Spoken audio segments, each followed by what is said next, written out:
mayo, ya casi termina el mes. Y hoy tenemos un invitado súper especial, la profesora Cristina Millán, gimnasta, nadadora, instructora de pilates, 22 años de trayectoria en el deporte profesional, con este activo desde Sydney 2000 hasta la fecha con deportes y las citas olímpicas. La profesora también como conferencista en algunos temas de resiliencia, de historias de vida, bullying. Una profesionista hoy en el deporte mexicano nos acompaña. Estará con nosotros Cristina Millán. Comentarles también que enseguida vendrá Luis Mario Sauret y también estará Stephanie Baker. Bienvenidos y se vayan integrando a la transmisión. Estamos esperando a Cristina Millán, la cual ya está en la sala, la vamos a saludar. Ya está aquí y ya nos mandó la solicitud. Vamos a arrancar esta transmisión en México y con una especialista, vaya, Cristina Millán. Pues comentábamos cinco Juegos Olímpicos como analista, 22 años de profesión en el deporte. Listo. Cris, buenas tardes, ¿cómo estás? Hola, ¿qué tal, Cristian? Buenas tardes. Sí, te escucho un poquito cortado, pero te escucho. Buenas tardes a todos. Buenas tardes, Cris.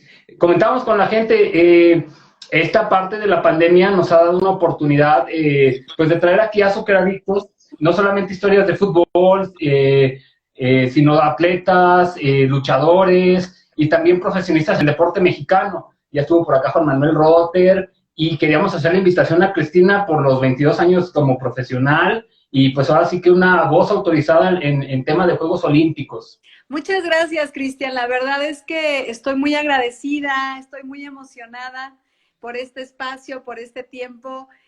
La verdad es que sí me llamó la atención porque cuando leí tu página que es Soccer Adictos, yo me quedé así de, no se habrá equivocado, pero entiendo y agradezco que es importante, es interesante hablar más allá del soccer y que todos los adictos al soccer, que son fanáticos del soccer, también más adelante sean fanáticos y sean adictos de los deportes olímpicos. Así es, de los deportes olímpicos, y yo tengo, bueno, ya que entremos a la entrevista, pues yo tengo gratos recuerdos de Cristina en la parte de la narración deportiva, porque muchas medallas de México han sido en tu voz, Fernando Platas, las sincronizados de Paola, te ha tocado ver igual también la parte, la última de Germán Sánchez, pues esa parte también es muy interesante, ¿no? Te ha tocado ver, pues, cómo mexicanos suben audio, y eso lo platicaremos más adelante, vaya. En esta parte de tu trayectoria deportiva, la cual es muy extensa, tiene bastantes enfoques, matices, pues ¿cómo surge la figura de Cristina Millán en el deporte? ¿Cómo se inicia? ¿De dónde empieza el gusto? Bueno, pues gracias a Dios tengo el privilegio, la bendición de venir de una familia de deportistas. Mi papá, fanático del atletismo, él fue velocista, él entrenaba en el Comité Olímpico Mexicano y decide estudiar la carrera en el ICD, que es una escuela de educación física militarizada. Y justo toma esta decisión tan difícil antes de los Juegos Olímpicos de México 68, porque antes de los Juegos Olímpicos de México 68 vino un equipo muy grande de europeos, de entrenadores europeos, dentro de ellos el profesor Pucio, que ve a mi papá con muchas cualidades para destacar en el atletismo, pero que también ve las cualidades para ser un buen entrenador. Entonces, él decide estudiar la carrera de educación física en el ICD y a la par sigue, por supuesto, trabajando en el Comité Olímpico Mexicano, donde conoce a mi mamá, María Cristina González Sierra, que ella era una apasionada del atletismo y del básquetbol y que ella también estudió en la MFIT. Ella es de las primeras generaciones de la Escuela Militar de Educación Física y Deporte. Entonces, a través de conocerse, en 1972 nazco yo, pero ya antes estaba mi hermana Noemí, que ella nació en el 64. Y Noemí, mi hermana Noemí, ella fue campeona nacional en lanzamiento de jabalina. Tanto tanto Noemí como yo tuvimos la ventaja de crecer, literalmente crecer y vivir en el Comité Olímpico Mexicano. Y esto hizo que yo me enamorara completamente del deporte y de que mi sueño más grande fuera representar a mi país en unos Juegos Olímpicos y de ganar una medalla de oro en unos Juegos Olímpicos y de escuchar mi himno en unos Juegos Olímpicos. Ese fue mi sueño más grande desde muy chica. Y vaya que sí, circulaba por tus venas el deporte, pues ahora sí que palpitabas las emociones del deporte por tu familia y pues todo esto se generó un legado para los años posteriores.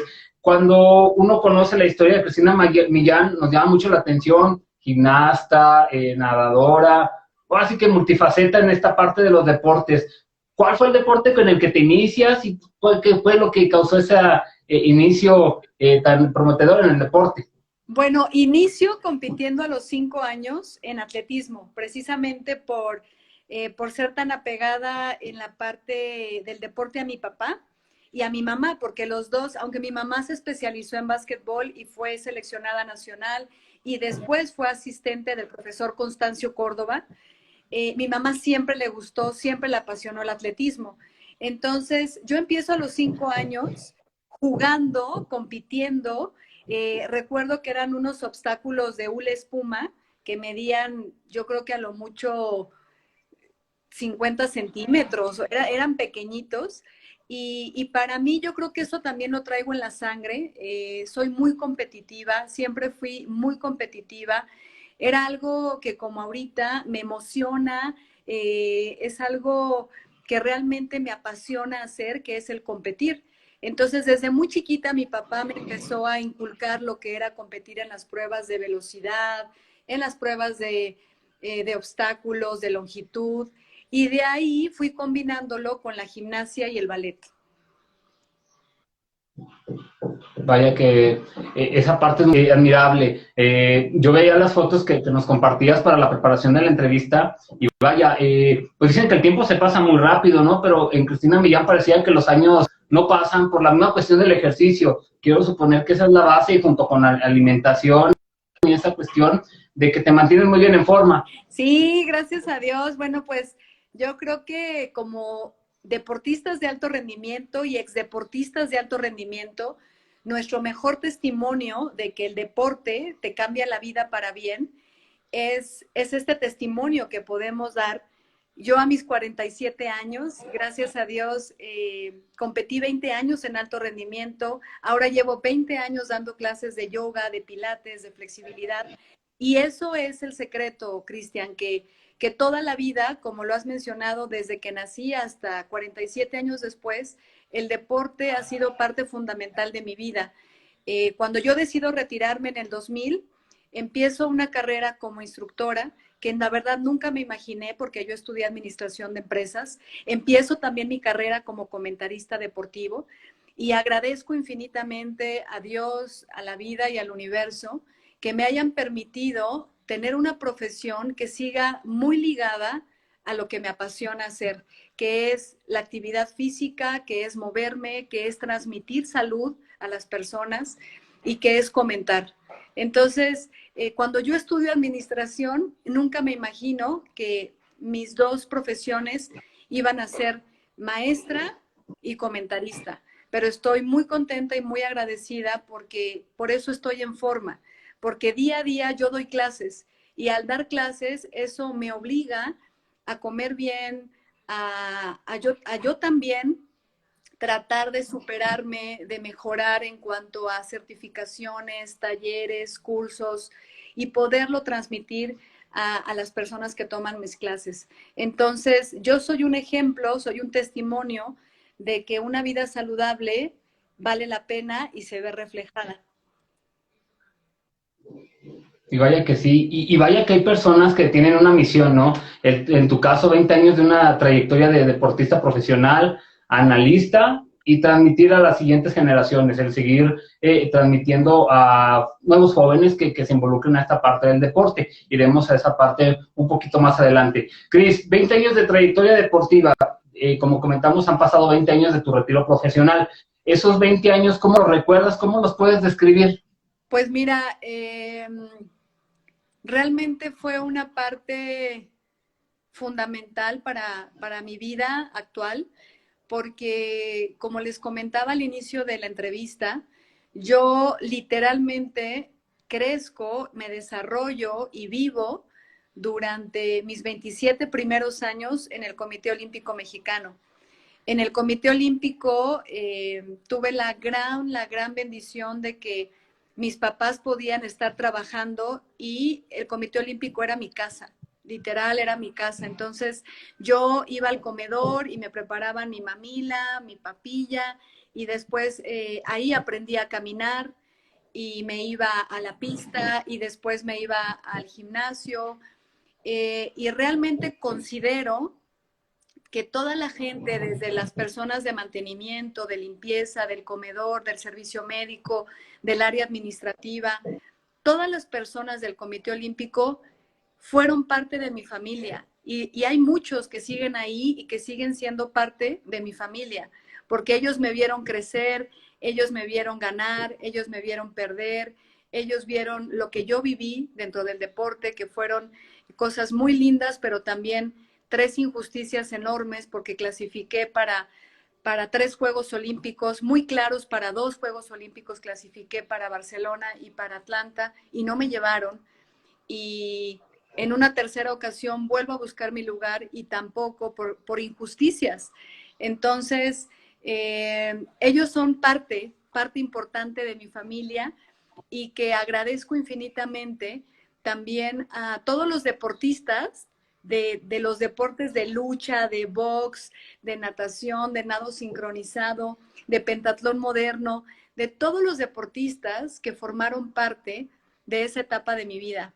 Porque ahora yo soy quien soy y puedo desenvolverme de tal manera cuando soy comentarista por todas las bases y por todas las vivencias y por todas las experiencias que tuve precisamente como mi vida deportiva, que fueron 20 años y que se pasan muy rápido. Cuando tú dices 20 años, piensas que es un mundo de tiempo, pero realmente se pasan muy rápido. Por eso yo a los deportistas de alto rendimiento, siempre que tengo la oportunidad, les digo que lo valoren, que lo agradezcan, que lo disfruten, porque el ser deportista de alto rendimiento es un privilegio, es un orgullo y es una élite. Es un círculo muy pequeñito porque somos más de 100 millones de mexicanos y somos muy poquitos los que tenemos el privilegio, la fortuna de representar a nuestro país. Y sí, es así las historias que esconde el deporte, ¿no? Todo lo que conocen, lo que... Porque el deporte tiene altas y bajas, ¿no? De momentos muy gratos, también momentos medios bravos, y la cuestión de conocer gente que se vuelve parte de su vida. Yo tengo recuerdos, bueno, yo cuando era un niño, ya llovió también, recuerdo aquellas transmisiones de Sydney 2000, empezaba yo a ver los Juegos Olímpicos y recuerdo que eran horarios pues distintos por la mañana y recuerdo mucho la cuestión de los clavados porque te veía con Luis Niño Rivera en esa parte del análisis y al paso de los años y al paso de Juegos Olímpicos considero y sigo con esa fiel convicción de que Cristina Millán dominaba bastante los clavados, la terminología, la cuestión del análisis, y de repente era muy grato ver las transmisiones de clavados inicialmente en Azteca, después ya nos tuvimos que brincar a TVC y finalmente terminamos en Río en ESPN, por la cuestión de los derechos, vaya. Pero esa parte del análisis deportivo, porque no solamente dominas clavados, también la parte de la gimnasia sin problema la puedes analizar y así mismo como la natación. Esa parte del análisis, cómo surge, quién te invita, porque te integras a un gran equipo en ese tiempo con José Ramón Fernández. Sí, en verdad agradezco muchísimo, muchísimo. De entrada, agradezco mucho a Jorge Camacho, porque Jorge Camacho fue un excelente deportista, él se especializó en decatlón y después empieza a trabajar en CONADE, en la parte de comunicación social y en TV Azteca.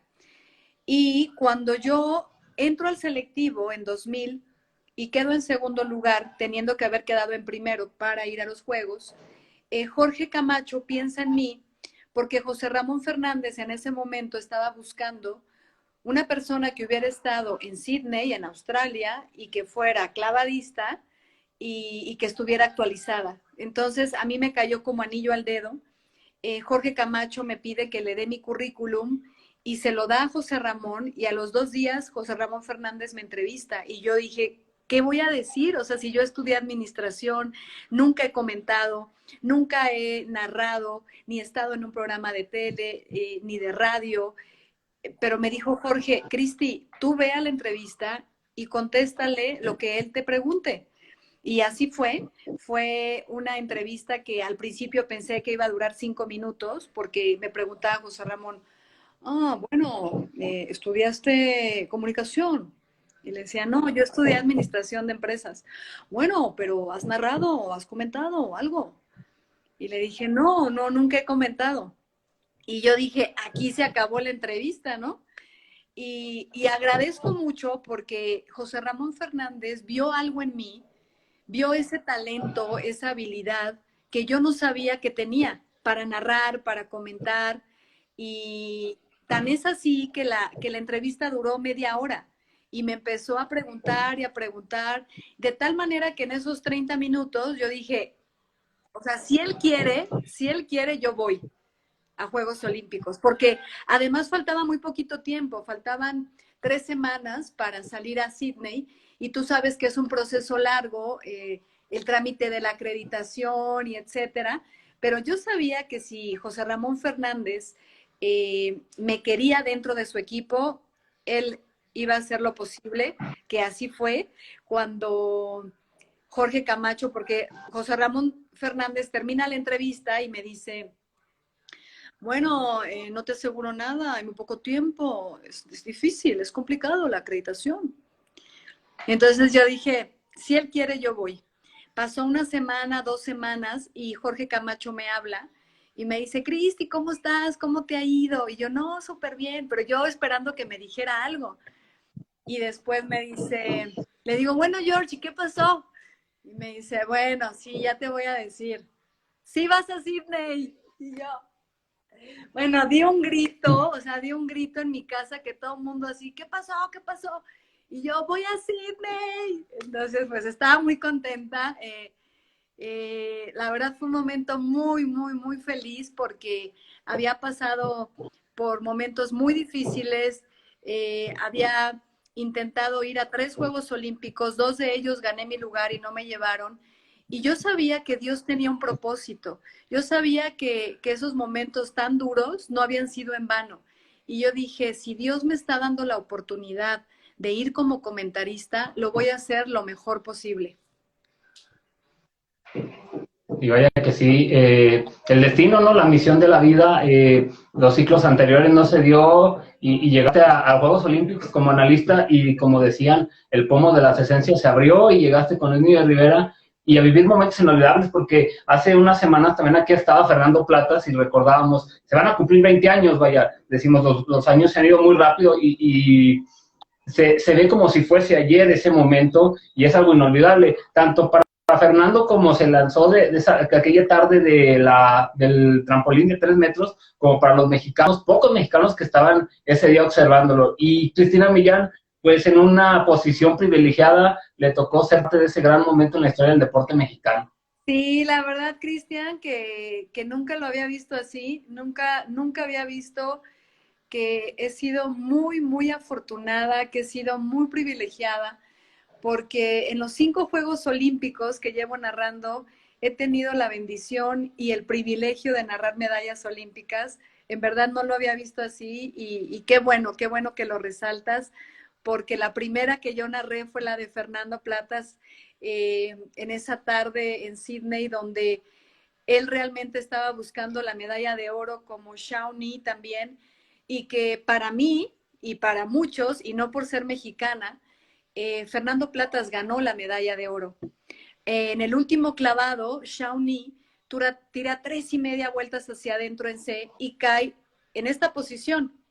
Para que las personas que no saben de clavados puedan valorar un poco cómo vas a la calificación, es en base a la altura, a la posición, a la velocidad y a la entrada.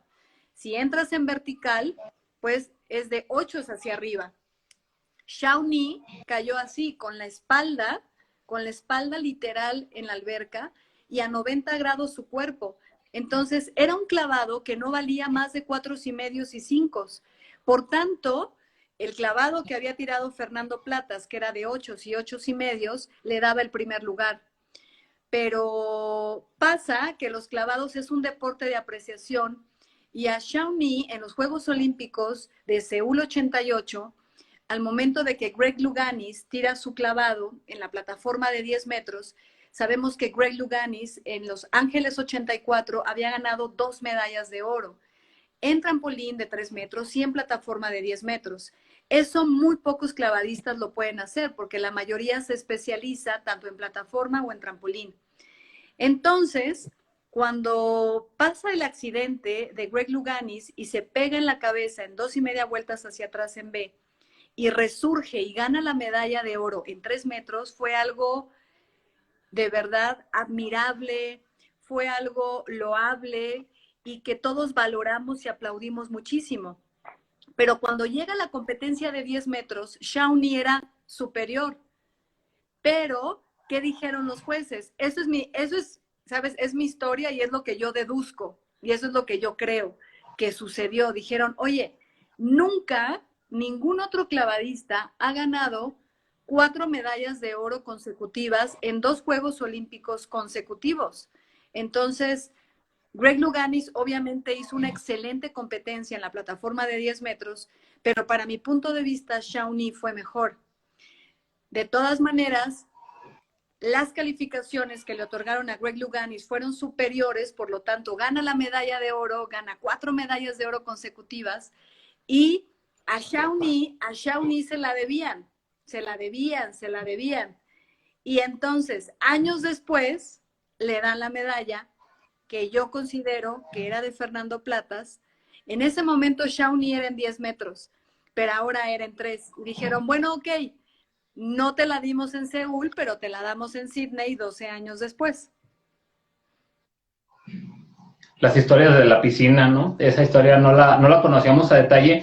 Y fíjate que aprovechando la explicación que nos dabas para aquellos que no conocemos mucho de la parte técnica de los clavados, siempre es agradable escuchar a Cristina porque el protocolo normal del proceso de lanzamiento de clavados es sube el clavadista, lo anuncian en televisión, el nombre, su ranking al momento, la cuestión del tipo de clavado que va a tirar, el clavadista se tira y posteriormente todavía no dan las calificaciones de las oficiales, de los jueces, y Cristina Millán está haciendo el análisis y nos da el valor en su criterio y en su análisis del valor del clavado. Y casualmente el clavado, cuando es bien apreciado por el juez, cuando no pasan estas cosas extrañas, el clavado, la calificación del juez y la calificación de Cristina Millán casi son a la par. Sí, fíjate que eso lo hace, es un ojo ya muy entrenado, es un ojo de haber estado yo dentro de los clavados durante 15 años y después ahora ya tanto tiempo de estar viendo, analizando, valorando y que antes, lo estamos hablando hace 20 años, cuando para mí Fernando Platas, por sus ejecuciones, no por ser mexicano, obviamente por sus ejecuciones, para mí él ganó la medalla de oro, como bueno, en su momento todos dijeron que Carlos Girón había ganado la medalla de oro en Moscú y Pornov, a fin de cuentas, repite este clavado que hace que le den la medalla de oro. Estas historias en deportes de apreciación como en clavados, ahora se ha evitado precisamente que pasen ese tipo de cosas. Y un ejemplo muy claro es la tecnología. La tecnología nos ha ayudado muchísimo porque si nos hemos dado cuenta en las diferentes competencias, sobre todo en las series mundiales y en los Grand Prix, uno de los patrocinadores oficiales es Omega. Y Omega, tanto en natación como en ahora natación artística, que antes era nado sincronizado, en clavados, tienen un sistema para que también los jueces sean evaluados. Entonces, después de cada competencia, los jueces también son evaluados. Y si hay una diferencia muy grande, por ejemplo, un clavado que fue de 7, 7,5, 7, 7,5, 6,5, y de repente hay un 3, Y esa constante aparece durante todos los clavados. En ese juez le dicen, oye, ¿qué está pasando? Entonces también por eso es importante saber que también hay un clasificatorio para los jueces para asistir a unos Juegos Olímpicos. No cualquiera juecea unos Juegos Olímpicos. Tienen que tener un historial y dentro de ese historial son calificados y evaluados para que los mejores jueces estén en los deportes de apreciación, en el caso acuático, como es clavados, como es natación artística, y bueno, ahora que todavía no es olímpico, que esperamos pronto lo sea, en clavados de altura. Clavados de altura, donde también tendremos la próxima semana a Adri Jiménez. Esa parte de las historias del deporte acuático, porque vaya, Cristina no solamente se especializa en la parte de clavados, nosotros lo resaltamos porque te digo, es donde hemos tenido bastantes glorias deportivas, pero no hacemos menos a las chicas de natación artística, antes a Nuria, a todas ellas, ese deporte que en México ha crecido bastante con sus participaciones, y la natación, que de repente ya los chicos empiezan a romper récords nacionales y presentan a asistir a juegos veraniegos. Tengo otro recuerdo, bueno, no quería tocar tema de fútbol, pero cuestión de Beijing, porque también en Beijing tengo un recuerdo, igual, compartías con Luis Niño de Rivera, pero ahí apareció Cristian Martinoli Curi, ¿lo recuerdas? Porque mucha gente a lo mejor no lo tiene presente. En aquellos tiempos, 2008, Cristian estaba apenas, encaminado boom en el fútbol, vaya, pero en esos tiempos ya no estaba José Ramón encabezando el equipo de deportes en Azteca, y yo recuerdo mucho que la medalla de Paola y Tatiana en aquella cita olímpica, pues es narrada por Cristian Martinoli, Cristina Millán y Luis Mío Rivera. Sin José Ramón se convierte en un evento histórico, vaya, por esa medalla que narra Cristina Millán, y también por la medalla que narra Antonio Rosique, la de Guillermo Pérez y la de María del Rosario Espinosa, esa la narró creo que Rafa Ayala. Pero también tenía ese recuerdo muy vivente en la mañana, dije, si era Martinoli, y dije, no, si era Martinoli. Sí, realmente Martinoli siempre ha sido un excelente compañero, muy ameno, muy simpático, y es muy, muy padre trabajar con él. Te hace una transmisión muy amena y eso se agradece porque el ritmo como comentarista en unos Juegos Olímpicos es muy alto, es muy, muy grande. Duermes muy poco, comes muy poco y trabajas mucho. Vale muchísimo la pena, pero tienes que estar muy bien preparado físicamente, mentalmente, emocionalmente, y tienes que cuidarte mucho. Los cambios de temperatura, tú lo sabes, de repente entras al IBC, que el Broadcasting Center es donde están todos los medios de comunicación, todas las televisoras, todas las radiodifusoras, y el aire está helado, y está helado porque las máquinas tienen que estar a una temperatura muy fría para que no se calienten y las televisoras puedan seguir transmitiendo. Pero a veces sales, como nos pasó en Sydney, como nos pasó en Atenas, que salías y estabas a 35 grados. Entonces, tienes que cuidar muchísimo todo eso porque tu herramienta de voz, tu herramienta de trabajo es la voz. Entonces, tienes que cuidar mucho todos esos detalles y tienes que estar muy bien preparado en todos los aspectos. En esa ocasión, donde gana la medalla de bronce, Paola Espinosa y Tatiana Ortiz en la plataforma de 10 metros, era precisamente la primera medalla para México en los clavados sincronizados y para una mujer, en este caso para 2 mujeres mexicanas. Entonces, fue una medalla doblemente histórica, porque la primera medalla olímpica para una mujer mexicana fue en Sydney 2000 con Soraya Jiménez en halterofilia.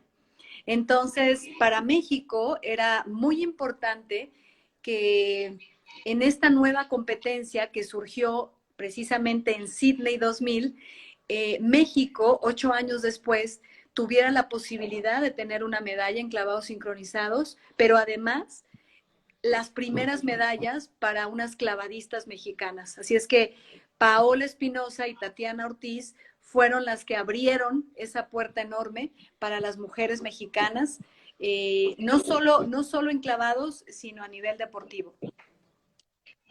A nivel deportivo, y vaya que sí, las medallas después cayeron, lo hicimos en Londres. En Londres no se diga, te tocó 3 medallas mexicanas, aquellas de la plataforma de Paola Espinosa y esta chica Ale Orozco, estaba Germán Sánchez, Iván García también en plataforma de 10 metros, y Laura Sánchez en la plataforma en el trampolín de 3 metros. Ahí, pues, si dicen que en los demás juegos te ibas por una medalla, esta vez te tocó celebrar por 3. Sí, fíjate que lo pude pronosticar porque me decían que cuántas medallas yo pronosticaba y yo decía que 3.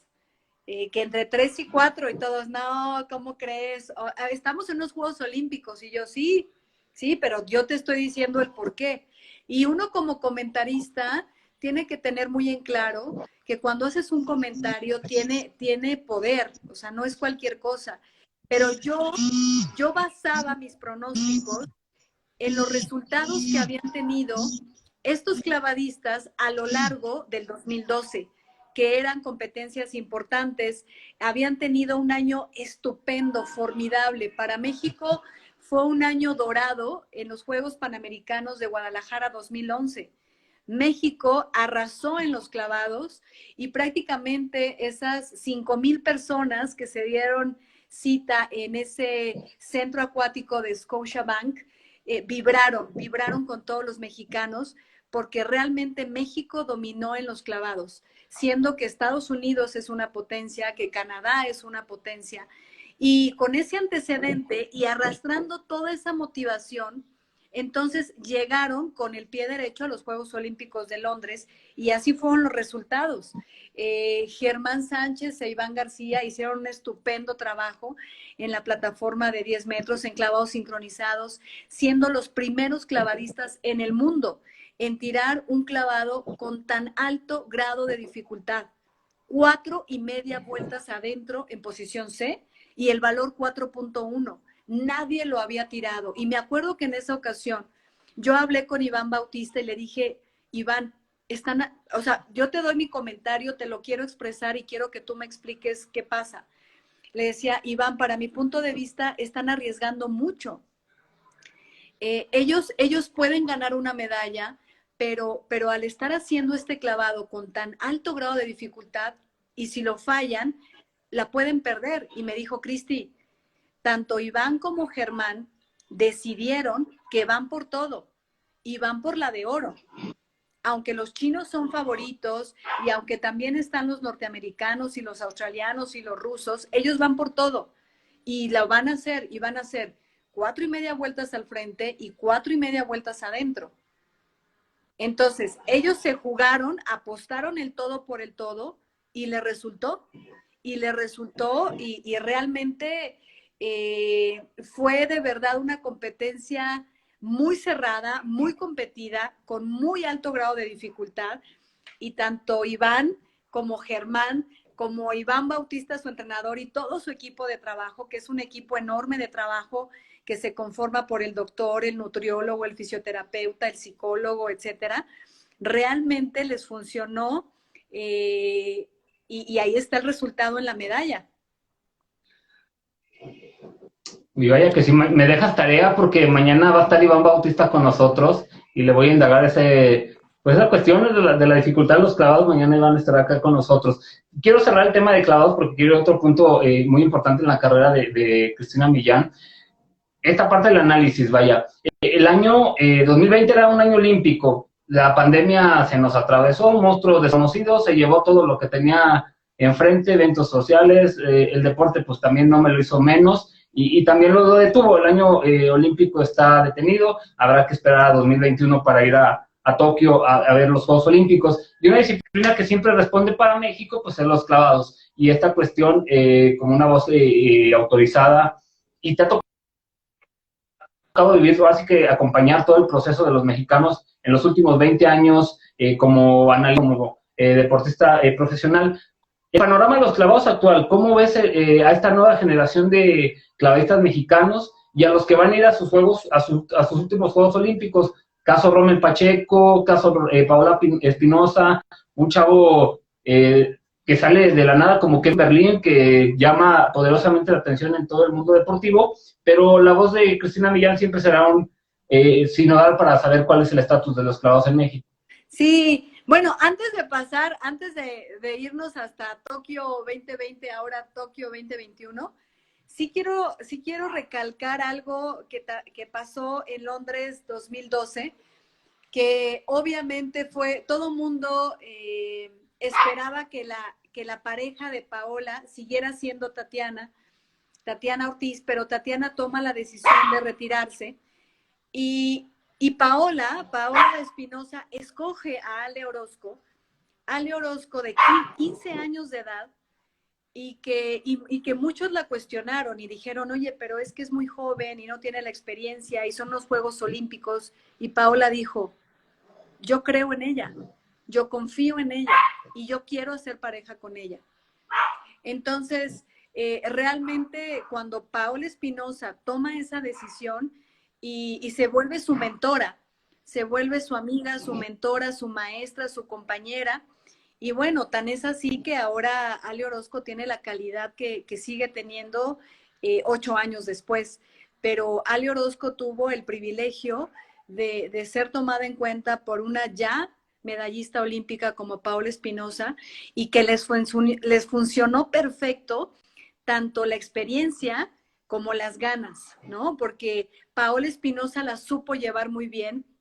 Yo la verdad es que no me imagino ese último clavado en la plataforma de 10 metros cuando estaban a punto de ganar la medalla de plata, lo que Paola Espinosa le ha de haber dicho a Ale Orozco, y Ale Orozco con esa templanza, con esa seguridad y con esa confianza se sube a la plataforma, ejecuta un excelente clavado y le da a México, junto con Paola Espinosa, otra medalla de plata. Ahora, para cerrar con broche de oro en esos Juegos Olímpicos para clavados, es impresionante lo que hace Laura Sánchez. La gran favorita, sin duda, era Tania Cañoto, porque Tania Cañoto venía compitiendo desde Sydney 2000. Para Tania eran sus cuartos Juegos Olímpicos y ya se le habían ido varias medallas olímpicas. Entonces, como en su momento lo platicó Laura Sánchez, a veces ganaba Laura, a veces ganaba Tania. Y en esos Juegos Olímpicos, Laura Sánchez dice que ella se levanta y dice, hoy es un gran día para mí. Ella lo creyó, ella lo aplicó y hizo la competencia de su vida. Tania Cañoto también compitió de una manera formidable, pero una medalla que no se esperaba, que no estaba pronosticada, porque la que estaba pronosticada era la de Paola Espinosa en la plataforma de 10 metros. Era de las grandes favoritas para ganar una medalla en la plataforma de 10 metros. Pero por el nivel competitivo tan alto que había en el trampolín de 3 metros y por los resultados que había habido anteriormente, Laura estaba dentro de las 5 o 6 mejores, pero nadie o muy pocos pronosticaban esa medalla. Y cuando Laura Sánchez llega a la final y gana la medalla de bronce, también hay que decirlo, Laura Sánchez es la primer mexicana en clavados de manera individual en ganar una medalla olímpica. Sí, y sorprendiendo al mundo, ¿no? Porque aquella, como dices, dentro de esa delegación mexicana, pues fue, yo creo